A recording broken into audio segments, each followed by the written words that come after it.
দুপুরবেলা বেরিয়ে পড়েছি বাজারে যাওয়ার জন্য। কালকে যেহেতু পয়লা বৈশাখ, বাবানের জন্য একটা ড্রেস কিনতে। আর কি কি করি তোমাদের সঙ্গে সেটাই শেয়ার করব।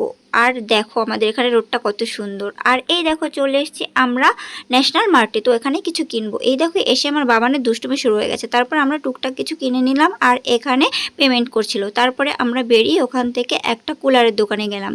মাসিরা যেহেতু কুলার কিনবে তার জন্য। তো ওখানে পছন্দ হলো না, তারপরে আমরা ওখান থেকে চলে আসি।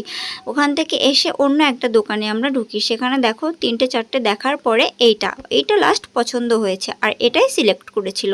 তারপরে আরও দেখেছিল কিন্তু ওইটাই লাস্ট পর্যন্ত সিলেক্ট করেছিল। তারপরে আমরা চলে এলাম বাদাম শেক খেতে। তো দেখো সেখানে চলে এসেছি আর পাপাও পরে চলে এসছে বাইক থেকে ব্যাগটা নিয়ে। আর মেশো মাসি দেখো সবাই আছে আর আমাদের মিল্কশেকটাও দিয়ে গেছে, মিল্কশেক বাদাম শেক যেটাই বলো। তারপরে দেখো আমরা বাবানের জন্য এখান থেকে কিছু নিয়ে নিলাম আর তারপরে চলে এসেছি বাড়িতে। এই যে বাবানের জন্য এটা কিনলাম আর মাসিও একটা দিয়েছিল। আজকের ভিডিওটা এই পর্যন্তই। ভালো লাগলে অবশ্যই লাইক, কমেন্ট, শেয়ার আর সাবস্ক্রাইব করে পাশে থেকো।